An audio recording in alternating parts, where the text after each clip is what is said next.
Good morning. It's another wonderful day to talk about sports on 366 Sports on Trust Television. Of course, it's Tuesday.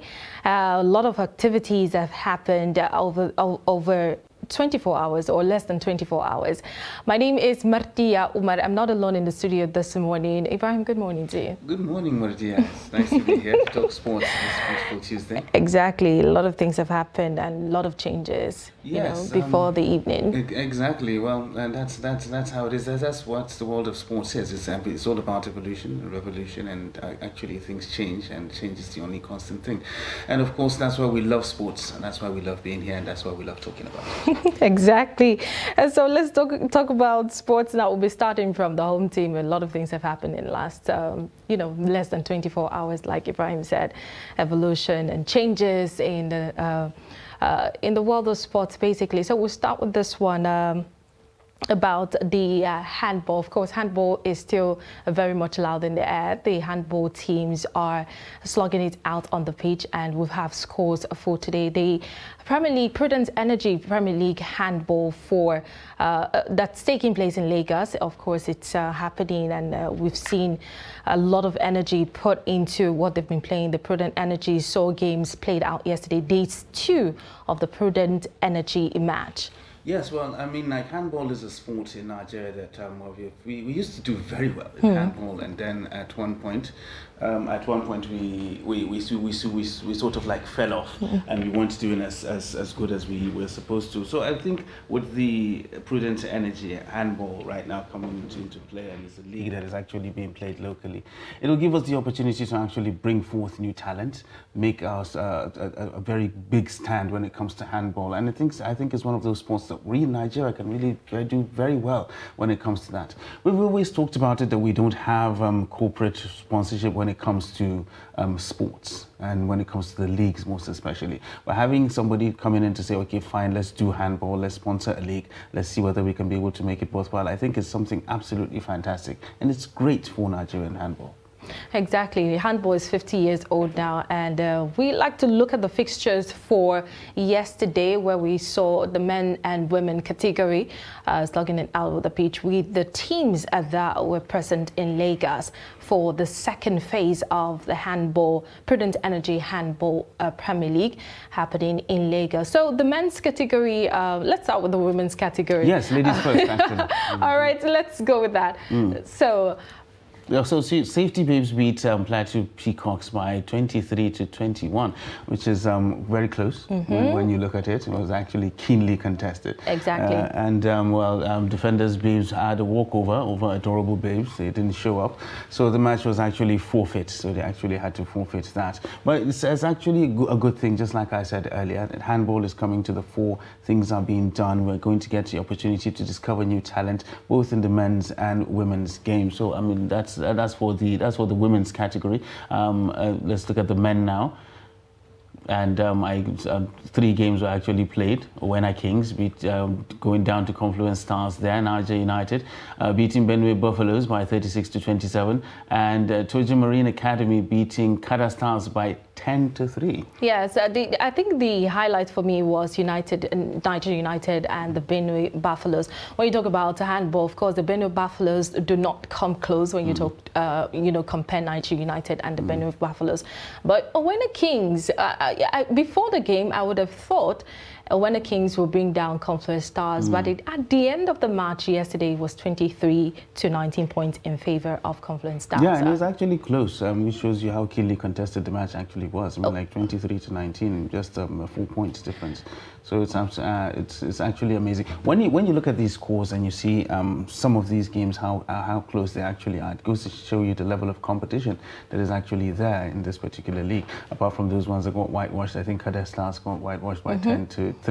I think most of the points difference isn't that much. So I think it's keenly contested. The level of competition is quite high. But at the end of the day, every point counts. Yeah, of course, every point counts. But that's the thing. What I'm saying is that, okay, fine, in as much as of course you got beat, and that's the bottom line of it. The level of competition is quite high, judging by the margins that we actually have in this. And I think that's a very good thing for Nigerian handball. And for the women's category, we saw that there was not a show up from one of the one of the Angel babes. You know, the team didn't show up at all, and this is adorable babes, so to speak. They didn't show up at Lagos at all, and you might be wondering what's the problem. Was there no preparations before all of this? A lot of things could be responsible for that, and like a lack of preparation, just like you talked about, in good time, logistics, not having the proper finances to actually do that, or just not being ready for the tournament. I mean, like we've had situations like this before, most especially when you have teams that are not really bankrolled by the government. So you have situations like this whereby you have problems with logistics, problems of finance, and of course having adequate planning. You know, so I think that must be probably one of the reasons why that happened. So it's quite unfortunate. We don't like seeing things like this when it comes to sports, because we would like to see things like this develop. We like to see a sense of encouragement. So if teams that are actually supposed to be there are not there, then that's something to look at. Because these other people have put in a lot of energy to welcome adorable babes and they didn't show up. I hope that does not bring about complacency. You know, you prepared so much and then it didn't happen at the end of the day. All right, away from handball, of course, the National Sports Festival, there's been a lot of warming up games have been set out, and we're hoping that you know, some games will be included. And talking about games being included, the federal government has released the Paralympics into the 2022 National Sport Festival. You remember there was chaos, there was some kind of a protest from the Paralympics, the athletes, so to speak, about, you know, not being enlisted into the NSA for 2022. So this has been resolved as the federal government, through the Ministry of Sport, have released the Paralympics into the National Sports Festival for 2022. Yes, well, it's a very good opportunity for para-athletes to actually go there and strut their own stuff when it comes to sports. Para-athletes have been doing Nigeria proud for a very long time. They have their own tournament. Exactly, for a very long time. I mean, like, they go to the Paralympics and they do us very proud, and they get lots of medals, and of course it goes to show that they are part of something. So if they can actually have an Olympics whereby everybody comes from different parts of the world to actually participate, why not make them part of the National Sports Festival? I mean, it is a national sports festival, isn't it? So I mean, like, every Nigerian should have the opportunity to go there and to be able to strut his own stuff. So I think including the Paralympians, the para-athletes, when it comes to National Sports Festival, is a very welcome idea, and I think it will give the para-athletes the opportunity to feel part of something. So one of the things the minister said was that they acted without recourse, they didn't make proper consultations, and then they took to the streets and made that protest, that chaos that led to this. Could you think about how this will play out when we don't have, you know, the Paralympics Outlet participating in the National Sports Festival, judging that they have their own tournament separately? It's not a question of them not actually consulting or anything like that. It's easy for us to point the finger at them and say they didn't do the right thing, they should have consulted before they went to the streets. But if they were properly communicated to in the first place, if they felt if they felt part of something, why would they go out and protest? That is the thing. So you have to look at it from both sides. Yes, in as much as they maybe jumped the gun and they went out and started protesting, we should look at it from the administration's point of view as well. Did they communicate to them? Did they tell you, okay, fine, we're not going to make you a part of this because you have your own competition? Oh, no, all right, we have plans to include you in this, or do that. If they had been communicated to properly, I don't think they will take to the streets. I think they had this conversation, you know, you have your own competition. I think you should just remain there, and let's just have other games that have not had this opportunity participate in the 2022. So that's the thing, were they properly engaged? So you have to look at it from that perspective as well. I mean, like, in as much as I said earlier, it's easy for us to point the finger at them because they went out to protest. It is also good for us to look at it from the administration's point of view as well. What did they do prior to that? Before these guys went to the streets, what were the discussions that were had? What was the decisions that were made? What did you tell them? How did they react to it? Then we can be able to make informed decisions. But the thing is, they need to feel part of something. That is why they actually did what they did. So I think including them gives them a sense of inclusion, gives them a sense of participatory feeling that they are part of something bigger. And I believe it will encourage them to do more. And of course, discover more talents for the para-athletes of Nigeria. Okay, away from the shores of the country, of course, one man that has been making a lot of headlines and controversy surrounding all of this. I'm talking about Unai Emery. He has accepted to be part of the Aston Villa team, to be head coach of the Aston Villa, and of course everybody's happy about what has happened so far. I'm not saying everybody. I don't think everybody's happy about it. Do you think? I don't think Steven Gerrard is happy about it. Okay, Steven Gerrard is not happy about it. I don't think Steven Gerrard is happy. It's sort of a mixed feeling. You know, some people are saying that you should move forward and not going backward. Aston Villa is viewed as somebody who has had a chance to coach bigger teams like Arsenal and all the bigger teams in other leagues aside the English Premier League. People are thinking that, okay, I think you should go higher, probably go for Manchester City, or go to another league aside the English Premier League. Is the opportunity available? That is what you should ask. Is there an available opportunity elsewhere? That is when you talk about the so-called bigger teams that we're talking about. Aston Villa is a massive club when it comes to English football. It's an absolute massive club when it comes to English football. They have won the Champions League before. Arsenal hasn't won the Champions League. That's a big one. But Arsenal is trying to, exactly, and see what they can do with the EPL this season. And Villa are also trying to see what they could be able to do if they can go back to those glory days. So I don't think it's a question of him taking a step back and coming back to Aston Villa or anything like that. Where was he before he came to Aston Villa?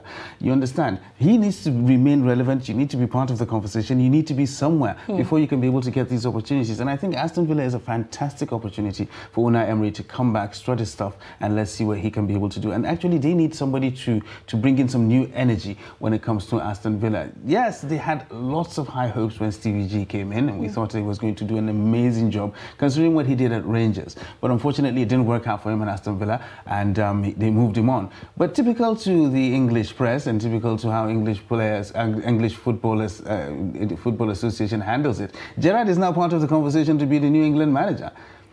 Even though when you look at his track record, it's not really something to write home about, but he's there still. So that's how it is. So I actually believe that whatever happens, Steven Gerrard will land on his feet. But Aston Villa needs something new. They need something different. And I think Unai Emery could be the man to actually do that for them. If they give him a project and they believe in him and they give him the time, I think he'll be able to do something worthwhile. So do you think he's going to do better than he did with the big clubs? Because at some point, Unai Emery has to leave Arsenal. And then he moved on, and then there was some kind of controversy again, and then he moved on again. It actually depends on how much the club backs him and how much pressure is actually on to deliver. He's actually on a lot of pressure right now that he has accepted to be the coach of Aston Villa. Exactly, but I think immediately after Stevie G left, Villa won their next game.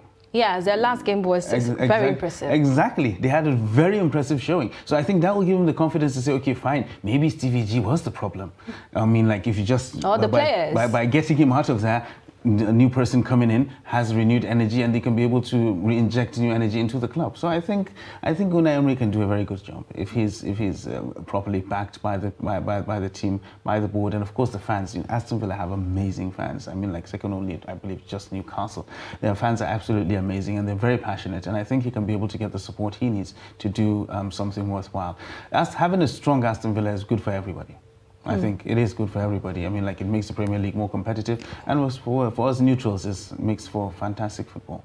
Okay, so now talking about another man that is actually on everybody's lips right now is Micheal Carrick. Having had his stunt with Manchester United after Ole Gunnar Solskjaer went out of the picture, and then winning two games and then drawing one with the big clubs. Yeah, he has an unbeaten record when it comes to being a manager. Okay.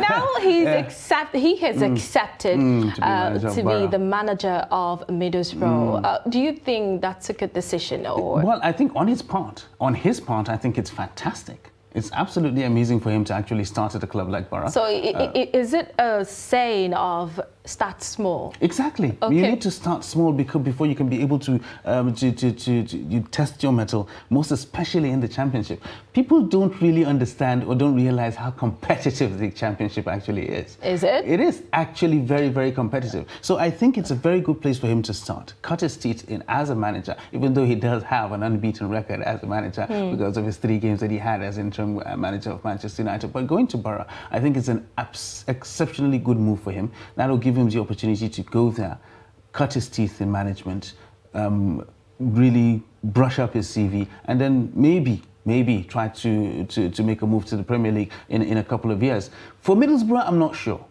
Why are you not sure? Because it's a gamble. Nobody knows. Middlesbrough is struggling right now. They're not at the bottom of the table, but you know they're doing what they can. Exactly, but you have people who have championship experience. You have people who have been in the grind of the championship, who have management experience, who you know can probably have a 70–80% chance of doing a job for you.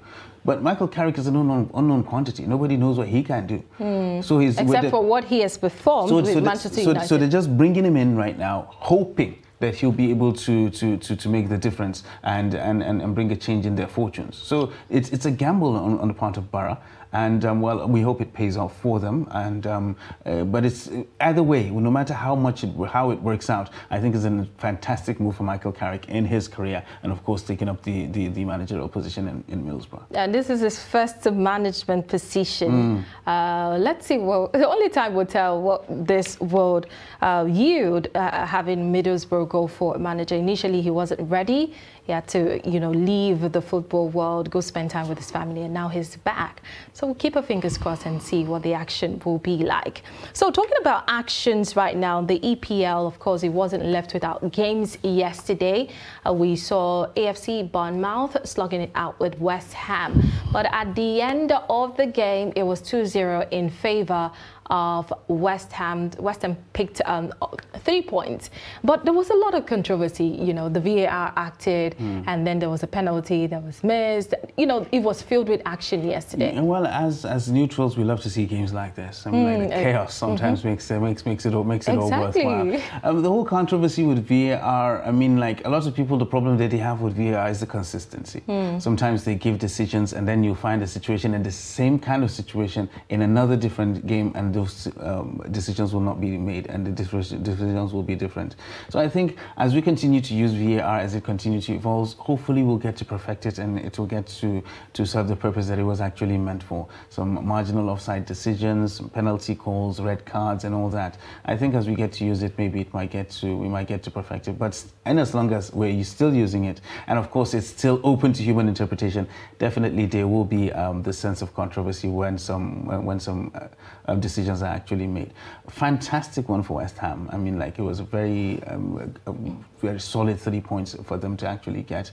Bournemouth, not so much. They've been on a very rich vein of form, actually, recently, but they couldn't get what was required last night. And it was a very good one for Moisey and his boys.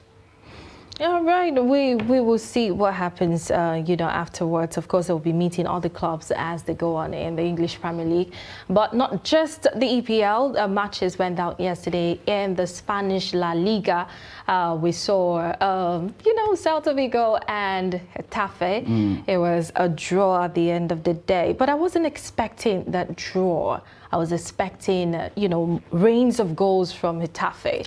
I don't know what happened yesterday. It was kind of tight. Yes, it was. When a situation whereby you have two teams that are not really that high on confidence when going into the game, you have this it will be a cagey affair. Okay, fine, we don't want to lose, we don't want to concede, and that's what happens. Celta de Vigo used to be a very entertaining team, you understand, and Getafe have this gung-ho attitude. I remember like 2-3 seasons ago, they were going to the so-called big clubs and they were getting fantastic results because they were coming out to play as if they had absolutely nothing to lose. And when you're playing against a team like that, that's a very dangerous side. So just like you said, we're expecting a flurry of goals, lots of action, but unfortunately it was too cagey.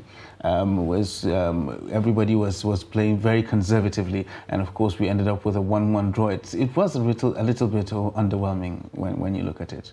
Okay, let's talk about this with our guest. Moses will be joining us virtually. Hello, Moses, are you there? Yeah, I'm here.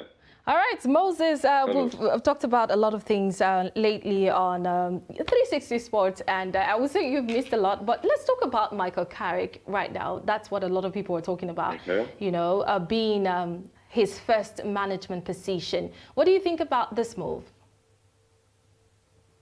I think it's a good one for him, for his coaching career moving forward. But I think, by and large, it's going to be a fun experience for Middlesbrough. Because his last stint as manager was being caretaker manager for Manchester United, and in his 3 games he faced stiff opponents, you know, very rigid opponents in Villarreal, Arsenal, and Chelsea, and he picked up 7 points out of a possible 9. So that's somebody where I feel he has a game plan, and for a team like Middlesbrough, that's the right fit. Seeing where they are in the championship, I think that's the right fit. Okay, so what do you think about the matches yesterday, West Ham and AFC Bournemouth? Was it really a tight one, or it was just like a walk in the park for West Ham? I wasn't surprised about the result, really. I expected that to be the case, but you know, you can never expect anything with the Premier League. So what I expected happened, but if it went away, if Bournemouth snatched the draw or snatched the points, I wouldn't have been surprised. All right. Let me take you back a little bit to the Carrick situation in Middlesbrough. Yes, we do understand that it's a good move for Micheal Carrick, trying to launch his footballing, his managerial career after that stint. But truly, is it a gamble worth taking for Middlesbrough? Shouldn't have they gone someone with a little bit more experience? I think I agree with you on that, but with how English football goes, it's always safer to go with somebody homegrown and somebody that knows the scope of in England. And he has proven over time with, you know, his playing career that he can do something, you know, in the coaching world. Even where they are 21st, if I'm not mistaken, I think it's kind of a tricky move, you know, but they are hoping it's a gamble that will pay off. There's no certainty, there's no guarantees, but they could have gone for like Marcelo Bielsa, the former Leeds coach. That's somebody I feel has, you know, knows the insides of the championship. They could have gone for him, but opting for Carrick might be a gamble that will pay off. Will you be surprised if Borough gets relegated at the end of the season? I'm not going to be shocked because they are slugging it out down. It's going to be a tough battle to get back up, but I hope they pull it off. For the sake of Carrick, I hope they pull it off. All right, well, we hope they do actually pull it off and Middlesbrough stays in the championship as well. So we were talking about Getafe and Celta de Vigo playing out a 1-1 draw yesterday, and we really didn't expect that. Moses, Getafe, Celta de Vigo, were you expecting a 1-1 draw? I mean, like, we actually stumped because we thought there would be at least a little more action when it comes to a game like that. Yeah, those are two teams that play conservative football, but mostly against the top 6 sides. So talking it out against each other, you expect that it to be an entertaining affair. But Celta de Vigo is a team that leans keenly on their captain, Iago Aspas, and you know, a team that plays week out, hoping that one man delivers. They're going to meet, you know, a stumbling block at some point. So I expected Getafe to snatch that by at least 2 goals, but it ended up being a draw. You know, it was a boring affair at the end of the day.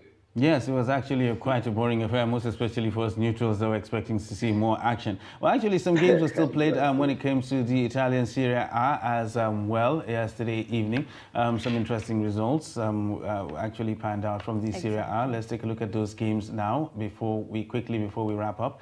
So the matches played in the Italian Serie A. Cremonese were beaten by Sampdoria by a 0-0. Good one for Sampdoria. I mean, like, they have not been having it easy this season. They've already changed managers, and I think they're still bottom when you look at the table. Sassuolo beat Hellas Verona, which is quite surprising. I thought Verona were on a purple patch. But before the match, I was expecting that Hellas Verona was going to concede this one. Yes, and it did happen that way, because I saw Sassuolo in the last game. They've been struggling since the start of the season, and you know, it was going to be like, I'm going to make a statement in my next match, and that's what I expected, and it happened yesterday. All right, so Moses, quickly, Cremonese, Sampdoria, Sassuolo, Hellas Verona, any surprises there? No surprises, but Sampdoria, you expect it to be a statement win, but a win is a win. And Sassuolo is actually a very good team, technically gifted, you know. Hellas Verona, also a good side, but they've been on a rich vein of form, like you said. So quite a surprise, but Sassuolo is equally a good match. All right. Thank you, Moses, for joining us virtually. We hope to have you very soon in the studio, but we have to go now. Thank you very much. Thanks. You're welcome. I'm really, really lucky to have been on the show. Oh, we're lucky to have you. Yes, we're lucky to have him. You're not saying anything. Exactly, we are. It's a two-way thing. All right, so we are rounding up the show now. We hope to see you later in the day as we continue to talk about sports. There's never nothing to talk about in the world of sports. My name is Martia Umar. All right, thanks for joining us on 360 Sports, and we'll be with you again when we come to bring you the very best when it comes to the world of sports. I am Ibrahim Yusuf. Thanks for watching.